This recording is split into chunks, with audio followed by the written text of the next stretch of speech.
श्री स्वामी समर्थ. सर्व स्वामी भक्तांचे पुन्हा एकदा खूप खूप मनापासून स्वागत आहे.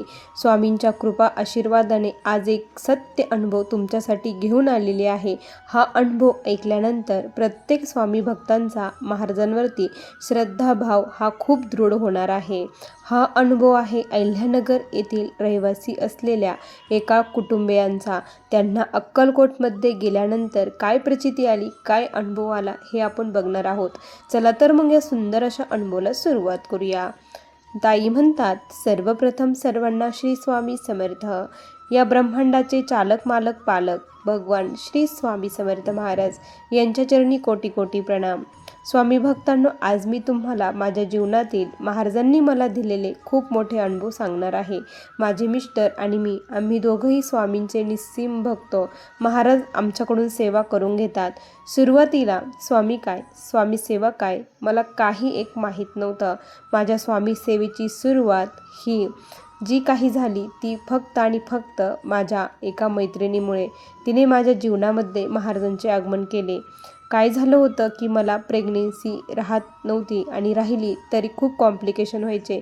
3ऱ्या महिन्यापासूनच ब्लिडिंग सुरू होत असायचं. एवढी मोठी कॉम्प्लिकेशन असायचं, त्यामुळे माझं मिसकॅरेज शक्यतो होतच होतं. असे जवळपास 3 ते 4 वेळेस झालेलं होतं. त्यावेळेस आम्ही खूप निराश झालो होतो आणि खूप थकलेलो होतो. त्याच दरम्यान मी पुन्हा एकदा प्रेग्नेन्सी मला राहिलेली होती आणि माझ्या मैत्रिणींचे आमच्या घरी आगमन झाले. बोलता बोलता विषय निघाला. माझा जो काही प्रॉब्लेम होता तो मी तिला सांगितला. त्यानंतर तिने मला सांगितलं, तू एकच कर, फक्त श्री स्वामी समर्थ या मंत्राचा जप कर, तारक मंत्राचं तीर्थ घे आणि तुला जसं जमेल तसं गुरुचरित्र पारायण कर. मी तर म्हटलं, मला जास्त वेळ बसायला जमत नाही, कारण डॉक्टरांनी पूर्णपणे बेड रेस्ट मला घ्यायचं सांगितलं आहे. तर ठीक आहे, तुझे मिस्टर जर करू शकतील तर त्यांनी यासाठी गुरुचरित्र पारायण करावं, असं तिने मला सल्ला दिला. मिस्टरांशी बोलले. आता प्रत्येक व्यक्ती हा जर आपलं बाळ वाचण्याचे चान्सेस असेल, कुठला मार्ग असेल तर तो बाप ते करायला तयारच होतो. तसेच माझे मिस्टर देखील तयार झाले. मी गुरुचरित्र पारायण करायला तयार आहे असे ते म्हटले. त्यानंतर मग आमची सेवा सुरू झाली. यावेळेस देखील 3 महिने झाले आणि तोच प्रॉब्लेम सुरू झाला. खूप मनामध्ये भीती वाटायला लागली. माझ्या मिस्टरांचं गुरुचरित्र पारायण कंप्लीट झालेलं होतं. डॉक्टरांकडे गेलो. डॉक्टरांनी मग टाके वगैरे घातला आणि पूर्णपणे बेड रेस्ट, बेडवरून हलायचंच नाही अशी ताकीद, मला सक्त ताकीद डॉक्टरांनी दिली. आता माझी सेवा जी काही होती ती फक्त झोपूनच चालू होती. मी पूर्णपणे झोपलेली होती. माझी आई आमच्याकडे आलेली होती. सर्व काही तीच करत होती. स्वयंपाक वगैरे सर्व घरकाम सर्व काही तीच करायची. मी काहीच करत नव्हते.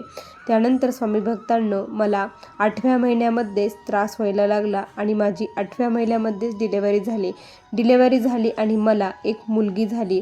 मुलगी झाल्यानंतर खूप सर्वांना आनंद झाला. जे अशक्य होतं ते शक्य स्वामींनी केलं. त्यावेळेस महाराजांवरती खूप श्रद्धाभाव आणि विश्वास जागृत झाला. मिस्टरही म्हटले की या गुरुचरित्र पारायणाने आपल्या नशिबात जे बाळ नव्हतं ते बाळ आपल्याला मिळालं. कारण असे कॉम्प्लिकेशन मला प्रत्येक वेळेस होत होते आणि प्रत्येक वेळेस माझं मिसकॅरेजच होत होतं. पण ह्याच वेळेस हा गर्भ राहिला, ही फक्त देवाची आमच्यावर असलेली कृपा.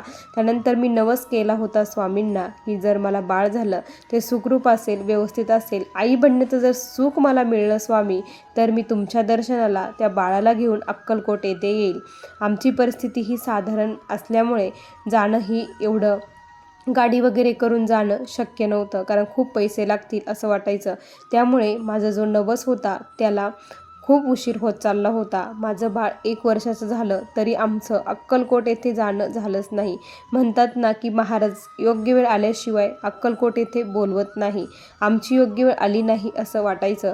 रोज स्वामींना विनंती करायची की स्वामी, आम्हाला अक्कलकोट येथे घेऊन जा, माझा नवस आहे तो फेडून घ्या, अशी विनंती कळवून महाराजांना करत होती. आणि जणू काय महाराजांना एक दिवस माझी दया आली आणि महाराजांनी मला अक्कलकोट येथे बोलावून घेतलं.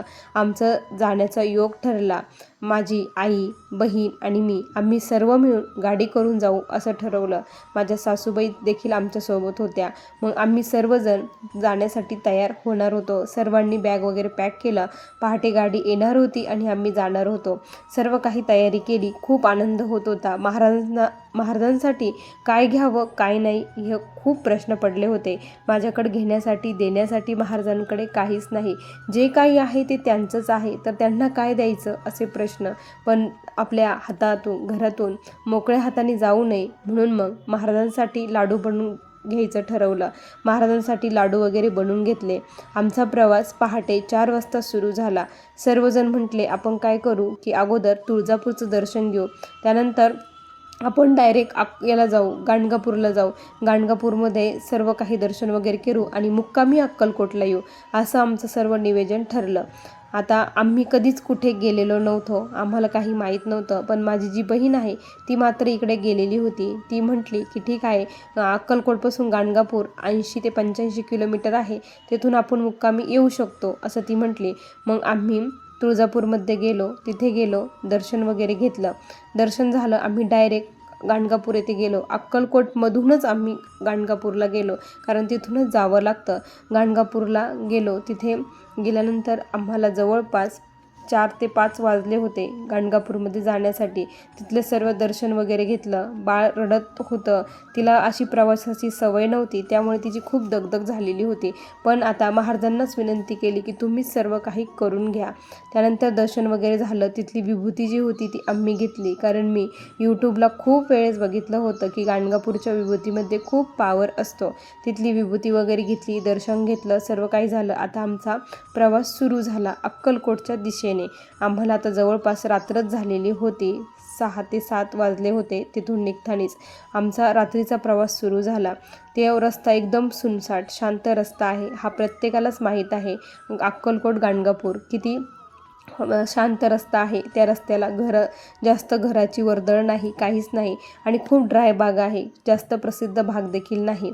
आणि आमची गाडी सुरू झाली आणि अचानक आमची गाडी बंद पडली. मग रस्त्यावरती गाडी बंद पडली. आता काय करायचं, खूप भीती वाटायला लागली. रात्र व्हायला लागली होती, कुठे गॅरेज नाही, काहीच नाही. मग आता काय करायचं, एकच उपाय होता, तो म्हणजे महाराजांना विनंती करायचा. आम्ही महाराजांना खूप विनंती केली. त्यानंतर जे केंद्रातील ज्येष्ठ सेवेकरी होते त्यांना कॉल केला की अशी अशी परिस्थिती निर्माण झालेली आहे, आम्ही काय करावं, कुठली सेवा करावी. त्यांनी सांगितलं एक काम करा, वल्गा सुक्त घ्या आणि कालभैरव अष्टक घ्या, सर्व काही व्यवस्थित होईल. मग आम्ही 11 वेळेस वल्गा सुक्त घेतलं, 11 वेळेस कालभैरव अष्टक घेतलं. तोपर्यंत ड्रायव्हर आणि माझे मिस्टर ते गाडीला काय झालं आहे ते शोधत होते. त्यानंतर गाडीचा जो पुढचा पार्ट होता तो पार्ट खराब झालेला होता, त्यामुळे गाडी बंद पडली होती. मग त्यांनी काहीतरी जुगाड केला आणि आता गाडी आपण जाऊ असं ठरलं आणि गाडी खरंच सुरू झाली. तोपर्यंत आमची सेवा सुरू होती. मग आम्ही कोणीच सेवा बंद केली नाही, कंटिन्यू आमची सेवा ही सुरूच होती. यामध्ये खूप वेळ आमचा गेला. त्यानंतर गाडी सुरू झाली. एकच विनंती होती की गाडी आता मध्ये बंद पडली नाही पाहिजे, सुखरूप फक्त अक्कलकोटपर्यंत आपण पोहोचलो पाहिजे, कारण रात्रीची वेळ होती त्यामुळे खूप भीती वाटत होती. मग आम्ही महाराजांच्या कृपेने सुखरूप अक्कलकोटमध्ये आलो. अक्कलकोटमध्ये आल्यानंतर आता उशीरही फार झालेला होता, तर सर्वजण म्हटले की आता उशीर झालाच आहे तर आपण अगोदर दर्शन घेऊया, दर्शन घेऊ नंतर आपण हे बघू, रूम वगैरे बघू. तोपर्यंत मग आम्ही म्हटलं ठीक आहे. मग आम्ही दर्शन घेण्यासाठी गेलो, दर्शन वगैरे घेतलं. महाराजांना बघून खूप छान वाटलं आणि महाराजांची शेज आरती वगैरे संपन्न झालेली होती. त्यानंतर फक्त महाराजांचं दर्शन घेतलं. पण आपण म्हटलं की पहाटे लवकर येऊन आपण आता दर्शन घेऊया. आणि मग आम्ही आता रूमच्या शोधामध्ये बाहेर पडलो. आता रूम शोधूया, आराम करूया, कारण सकाळपासून खूप सर्वजण थकलेले होते, थोडासा आराम पाहिजे. आणि जेवणाला जिथं भोजनालयामध्ये प्रचंड गर्दी होती, इथे लवकर नंबर लागणार नाही हे कळल्यानंतर आम्ही म्हटलो की आपण आता बाहेरच काहीतरी खाऊन घेऊया. मग आम्ही बाहेरच थोडंसं नाश्ता वगैरे केला, कारण डब्बा होता घरचा, तो डब्बाही उरलेला होता, तो थोडासा उरलेला डब्बा आणि जे काही नाश्ता होता तो आम्ही घेतला आणि खाल्ला. त्यानंतर रूमची शोधाशोध सुरू झाली. आम्हाला वाटलं की इथे खूप मोठा भक्तनिवास आहे, जवळच आहे मठाच्या, इथे आपल्याला लगेच रूम मिळून जाईल, त्यामुळे आम्ही रूमचं काही टेन्शन घेतलंच नव्हतं.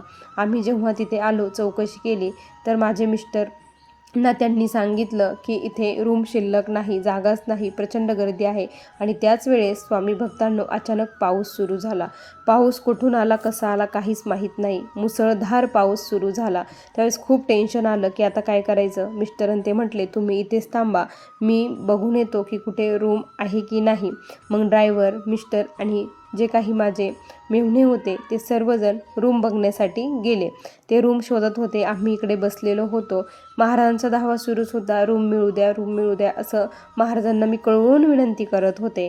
त्यानंतर महाराजांनी मग त्यांचा आम्हाला कॉल आला की एका ठिकाणी ते रूम आहे, आपण इथे येऊया आणि आराम करूया. म्हटलं ठीक आहे. तर कुठे आहे, अंधार असल्यामुळे, पाऊस चालू असल्यामुळे आणि नवीन सर्व काही असल्यामुळे आम्ही कोणीही जाऊ शकत नव्हतो.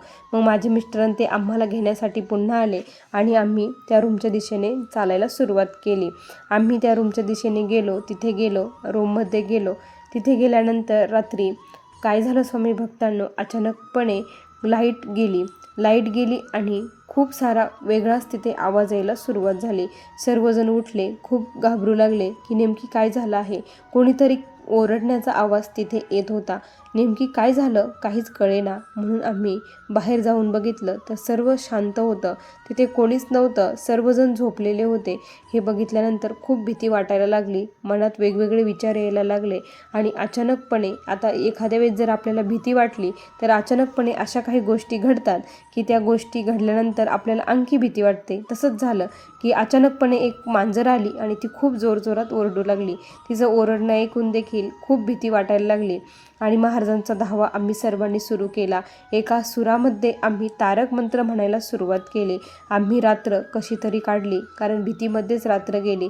रात्री आराम तर काही झालाच नाही.